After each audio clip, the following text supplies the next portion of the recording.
Welcome to this week's edition of Badminton Unlimited, your access to badminton action and beyond.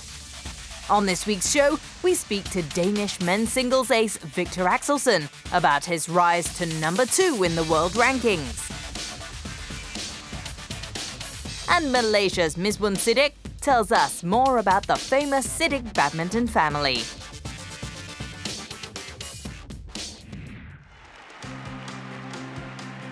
Viktor Axelsen is the man of the moment in men's singles for Denmark.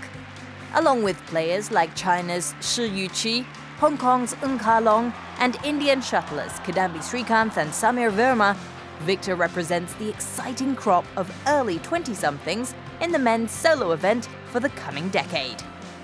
Ranked second in the world, the 23-year-old is the most illustrious of his peers. The Danish ace has had a remarkable past 10 months, achieving several milestones in his career. Last year, the Odense native won his first European title, a maiden World Superseries crown, and one of the coveted prizes in the sport, a medal at the Olympic Games. It was, a big satisfaction for me.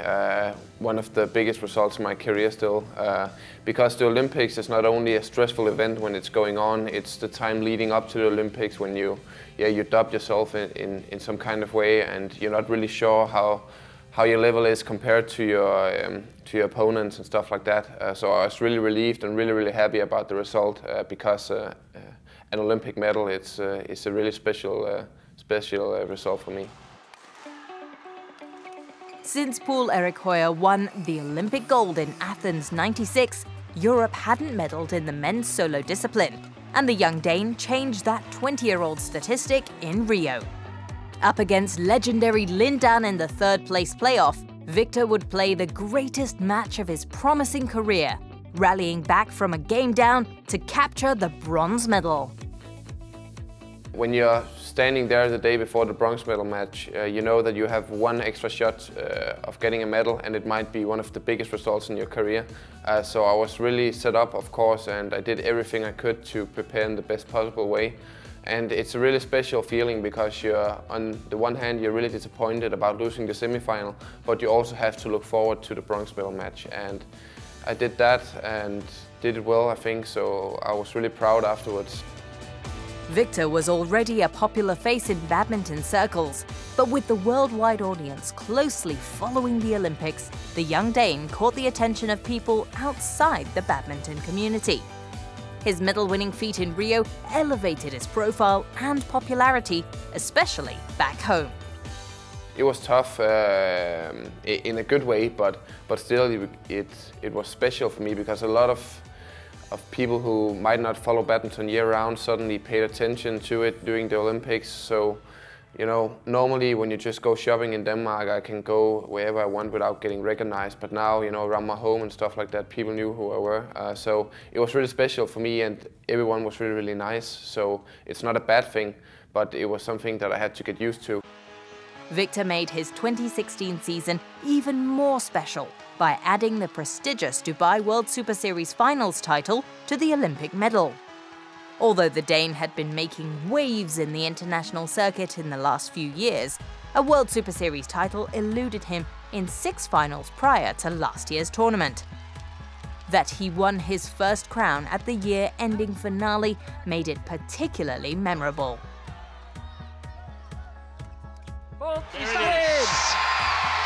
Viktor Axelsen in his 7th Super Series tournament final finally wins a first ever Super Series title.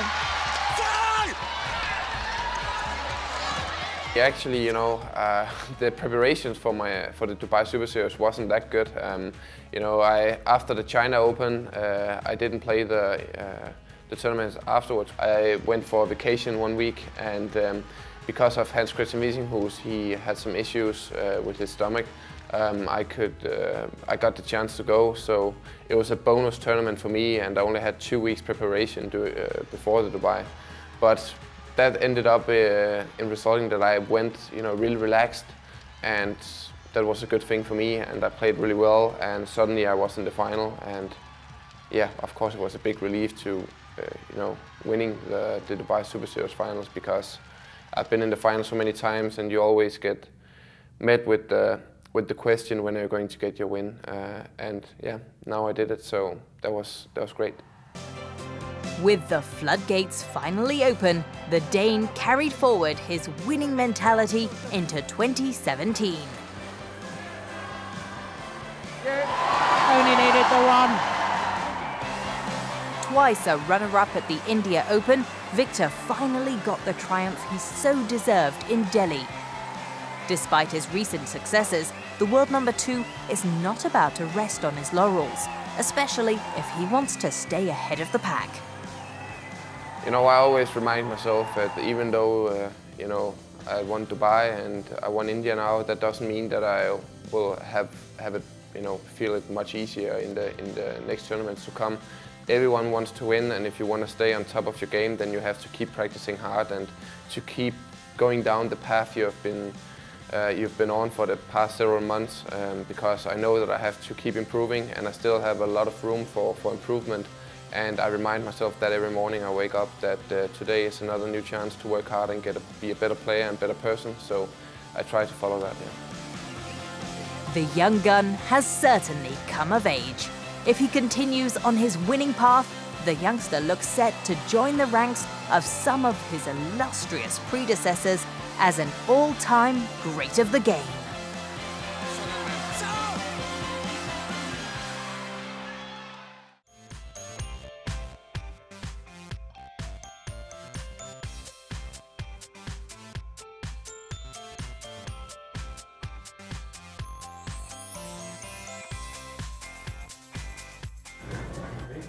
My most famous person on my contact list is my mother, because in my kampung all the neighbors know her. For my most famous person on my contact list is my girlfriend, because she is very well known. She knows a lot of people in her school.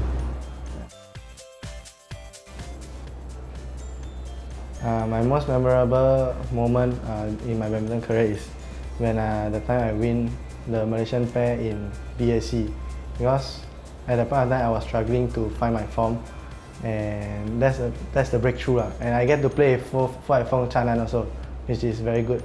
Yeah. My most memorable badminton experience will be 2014, the Glasgow Commonwealth Games. Even though I was not in the main team, I was reserved, but I felt the team spirit, and my team won bronze, and it exposed me to such big games and give me better confidence and give me better motivation to go for Olympic Games.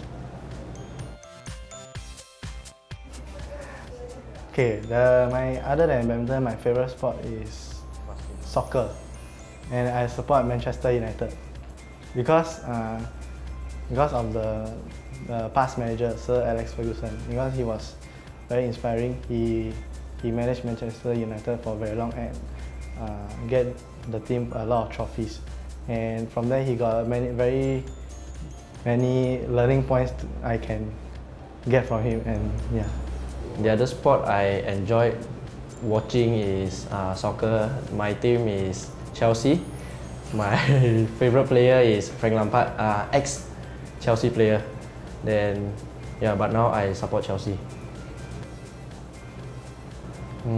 Because I think I love blue.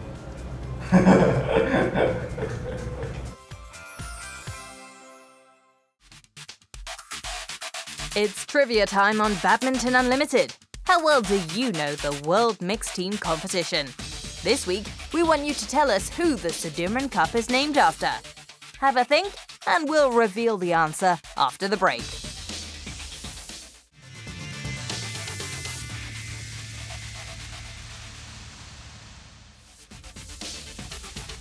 After the break, we find out more about Malaysia's legendary Sidek brothers.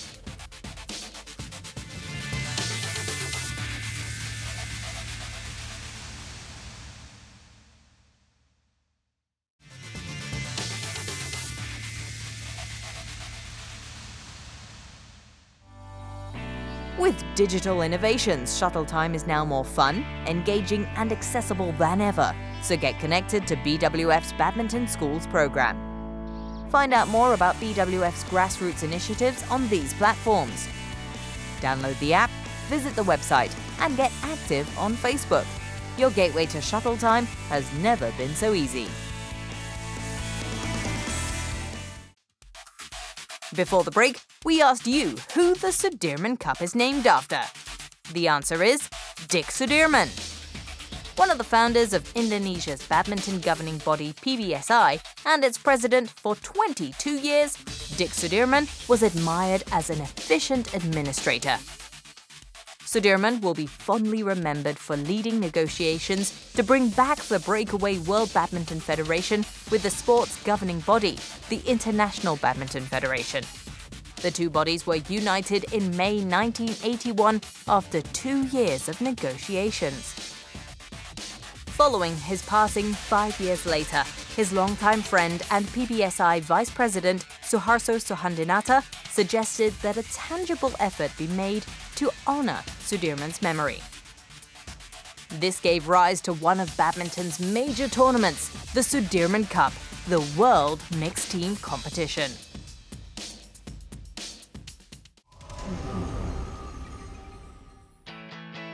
Grand Prix Gold competition returned to action with Jiangsu welcoming some of the finest shuttlers as Changzhou hosted the China Masters 2017.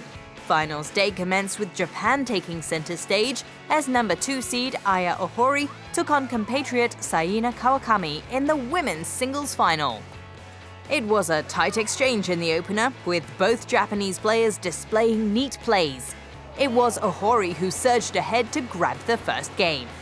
Kawakami fought back in the second and foiled her fellow countrywoman from sealing the match as the 19-year-old shuttler took the match to a third. The number 5 seed put on an exhilarating performance, but it was experience over youth that triumphed. Aya Ohori won the deciding game and became the first Japanese player to win at the China Masters. Final score 21-9, 9-21, 21-18.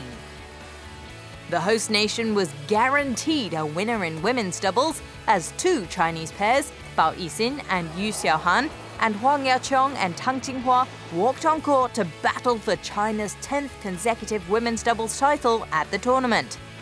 Number 4 seeds Huang and Tang faced little resistance in the opener and comfortably seized control of the game for a commanding victory. It was a more even encounter in the second, with the unseeded Bao and Yu racing to an early lead. That early advantage proved to be a decisive one for the unseeded pair, as they managed to take the match to a decider. The world number 24 duo were on a roll, and after 1 hour, 12 minutes, Bao and Yu got the job done. The final result, 8-21, 21-14, 21-17. In the men's doubles final, Japan were in action once again as Takuto Inoue and Yuki Kaneko locked horns with Chinese Taipei's Chen Hongling and Wang Qilin. The opener was a breeze for the number 1 seeds Chen and Wang, and the pair swept past their opponents in convincing fashion to take the first game. Inoue and Kaneko were not able to respond in the second and were punished by the Chinese Taipei duo's barrage of attacks. Chen and Wang etched Chinese Taipei into the history books as they record their first ever top-of-the-podium finish in China. 21-14, 21-6, the final score. The mixed doubles final was up next as local favorites Wang Yilu and Huang Dongping took to the court against Chinese Taipei's Liao Minchun and Chen Xiaohuan. Backed by the roaring home crowd, the host nation started off the hungrier side, outwitting their opponents to take the opener. Liao and Chen were not able to create a gap of opportunity to salvage the game as the number 5 seeds dealt the final blow after just 33 minutes. The final result, 21-14, 21-10. China stretched their unbeaten winning streak in mixed doubles at the Grand Prix Gold event to 12 years. The men's singles final was another all-China affair as world number 9 Tian Houwei faced countryman Qiao Bin. The number 2 seed downed his compatriots' hope in the opener, swiftly taking the lead and with it the first game. However, Chiao refused to yield in the second and fought back brilliantly to force the game to a decider.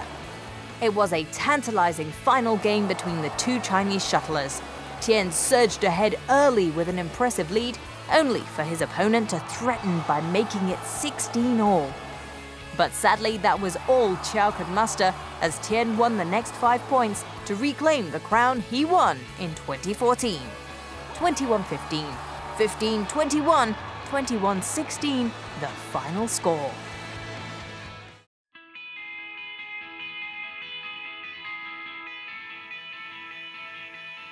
My second brother Razif, he was very attached to my father, so that's why. And then whatever my father passed something to him, any information, any knowledge, he picked up very fast. So he was my father's favorite.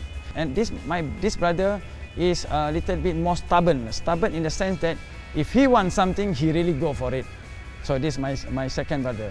So my third brother Jalani is a follower. Although he look his age is very young, but his mentality is very far. So to me, he's more experienced. He's a fighter. He fight to the end. Both of them can go along together because one is a feeder can console, and one is attacker. Jalani is very young, but then he's more powerful. He's much more energetic in the game. Razif was more on tactical. He know how to manipulate the game to get an opening. Number 4 brother is Rahman, is with me. He's a very easy going brother, whereby you said anything, even until now he still follow me. All brother can trust him is because he's a very straightforward person. Okay, number 5 brother Rashid Sidek, he's also my father's favorite also because he's very young. He know he's soft-spoken. He don't speak very loud, and then he always a good listener. He always follow whatever my father said, and he win many tournaments. And he also a person who's very straightforward. When he said yes, means yes. He said no, means no. If he don't like, he tell he don't like. He like, he said he like. So this is Rashid. So 5 brothers that we have, actually all is still in the badminton scene. In the beginning, it actually was my father's idea. He was a badminton player. We all are still very small, 7, 8, 5, 6, 7. So he thought that might be if his children, if he start from the beginning, from early stage, whatever later on his vision will come true. Especially from when we are young, 7, 8 years old, he was mentioning about All England and Thomas Cup. All England, I was in the finalists. My brother Razif Jalani, youngest ever All England champion doubles, was 18, 19 years old. Then after that, and we won Thomas Cup. Then he slowed down. So that means his wishes came true. That we were surprised about that. But that's why I owe him a lot on this badminton life.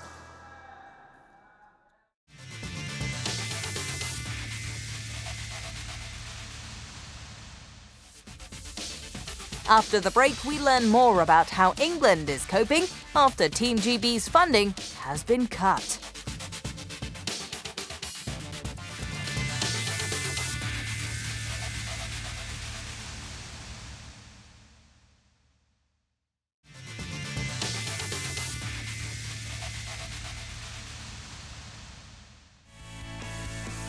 Get connected with us on social media.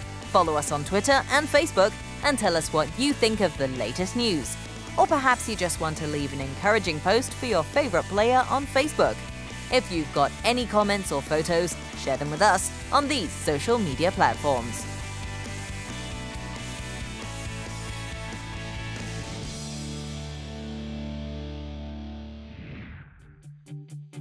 With a haul of 67 medals at the Rio 2016 Olympics, Great Britain experienced its most successful Olympic campaign in over a century. Team GB smashed their medal target and caused quite a stir in finishing second, above powerhouse China in the medals table. Following the remarkable achievement came the anticipation of continuous financial backing from UK Sport, the government body responsible for investing in the development of Britain's elite athletes for the next 4 years. In preparation for Tokyo 2020, many British sports were given a financial boost. However, some disciplines saw their funding reduced or withdrawn. Badminton was one of the sports affected. GB Badminton will not get a slice of the £345 million funding. This despite their men's doubles winning a bronze at the Games, becoming Team GB's first medalists in the sport in 12 years. Especially after they did so well in the Olympics. And yeah, it was a tough couple of weeks when they told us, and even since then it's been very tough. You know, I think it's hit everyone quite hard. The British shuttlers had put in one of their best performances at last year's Games. A quarter-final finish in men's singles and a bronze medal for Marcus Ellis and Chris Langridge in men's doubles. Despite hitting its target of a medal, the badminton body was stripped of its £5.7 million funding pot. UK Sport defended its tough decision to allocate funds to sports with a realistic medal potential in Tokyo. It is really devastating. I think right at the outset I used a word, I said it was catastrophic for badminton and for English badminton and British badminton. There's a big funding gap that we're working hard to fill, and it will take some time to fill that. The news was a heavy blow for Badminton England, as their players make up the bulk of Team GB shuttlers. The administrators were forced to take drastic measures as a result of the funding cut. However, they were mindful in reassuring the players about their future. We've had to reduce the size of our world-class programme, and we did that quite quickly. And as difficult as those decisions were to take, what we absolutely had to make sure that we did is that the players that were going to be here for the longer term needed to know what their futures were. And so I think that was a really good move to provide some certainty for some of those players. Losing UK sports funding, England had to withdraw from competing at the upcoming Sudirman Cup, the World Mixed Team Championships in Gold Coast, Australia. It's an unprecedented financial situation, but the shuttlers and the governing body have decided to not let the setback stop them from achieving their targets. What we are clearly now looking to do is to fundraise, our fundraising campaign, which will be to try to fill that void, as I say, that UK sports investment has left behind. And of course, Badminton England diverting some of its own money from other investments that we might make into the world-class programme. So, it won't fill that gap overnight. That's a big, it's £1.2 million a year to fill. But we've got some fantastic partnerships that are people that are really keen to help us, and we'll grow those partnerships over the next 2 or 3 years, hopefully, that will make us stronger. I think what I don't ever want to be is in this position again, where we have been pretty reliant on government funding to support our players. Although there is a focus on their current elite players, they are also careful not to sideline the development of the next generation of promising shuttlers. When I look at young players coming up like Ben Lane, Jess Pugh, Sean Vendy, these are young players that are our future. And as CEO, my responsibility is to make sure that we continue to invest in those players, and that's what we intend to do. While other badminton nations are preparing and gearing up for Tokyo 2020, Great Britain is fighting a different battle. But adversity has made its shuttlers more resolute than ever to succeed, and they are determined to train harder and aim higher. Going forward for GB, it's really unsteady, it's uncertain, but there's no reason why people can't carry on. There's no reason why people still can't achieve on the international circuit. So yeah, I just hope that it doesn't stop too many players. The positive element out of this now is that we know where we are and we know what we've got to do, and our job is collectively, including the players, is to prove everybody that we can deliver medals and make this a sustainable programme.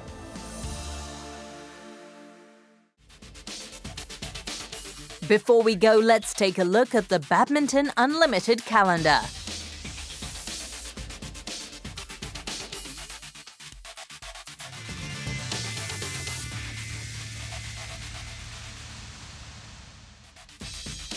Next week, we chat with the world #1 women's singles player Tai Tzu-ying as we learn more about the Chinese Taipei players' rise to the top. See you next week!